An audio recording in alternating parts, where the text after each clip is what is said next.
ದರ್ಶನ್ಗೆ ಶುರುವಾಯಿತು ಮತ್ತೊಂದು ಸಂಕಷ್ಟ. ಜಾಮೀನು ಪ್ರಶ್ನೆ ಮಾಡಿ ಸುಪ್ರೀಂ ಕೋರ್ಟ್ಗೆ ಅರ್ಜಿ. ಪೊಲೀಸ್ ಕಮಿಷನರ್ ದಯಾನಂದ್ ಸ್ಪಷ್ಟನೆ. 6 ತಿಂಗಳ ಬಳಿಕ ಜೈಲಿನಿಂದ ಪವಿತ್ರ ರಿಲೀಸ್. ಮನೆ ದೇವರು ವಜ್ರಮುನೇಶ್ವರ ದೇಗುಲದಲ್ಲಿ ಪೂಜೆ. ತಾಯಿ ಮನೆಗೆ ತೆರಳಿದ A1 ಆರೋಪಿ.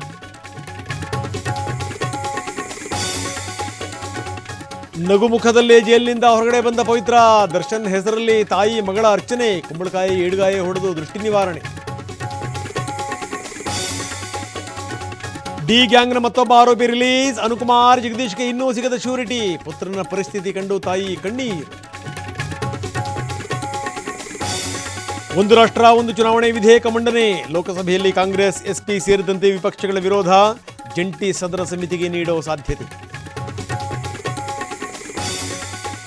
ಅನ್ವರ್ ಮಾಣಿಪ್ಪಾಡಿ ವರದಿ ಬಗ್ಗೆ ಉನ್ನತ ತನಿಖೆ ಆಗಬೇಕು. ಟಿವಿ9ಗೆ ಮಾಜಿ ಸಚಿವ ಸದಾನಂದ ಗೌಡ ಹೇಳಿಕೆ. ದಾಖಲೆ ಸಹಿತ ಮಾತಾಡೋಣ ಅಂದ್ರು ಡಿಕೆ.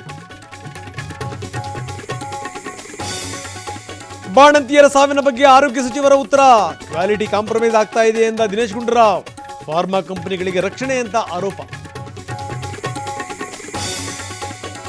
ವೃಕ್ಷಮಾತೆ ತುಳಸಿಗೌಡ ಪಂಚಭೂತಗಳಲ್ಲಿ ಲೀನ. ಉತ್ತರ ಕನ್ನಡ ಜಿಲ್ಲಾಧಿಕಾರಿಯಿಂದ ಅಂತಿಮ ದರ್ಶನ. ಪ್ರಧಾನಿ ಮೋದಿ, ಸಿಎಂ ಸಿದ್ದರಾಮಯ್ಯ ಸೇರಿದಂತೆ ಗಣ್ಯರ ಕಂಬನಿ. ಹೊಸ ವರ್ಷದ ಹೊತ್ತಲ್ಲೇ ಬೆಂಗಳೂರಿನಲ್ಲಿ ಡ್ರಗ್ಸ್ ಹಾವಳಿ.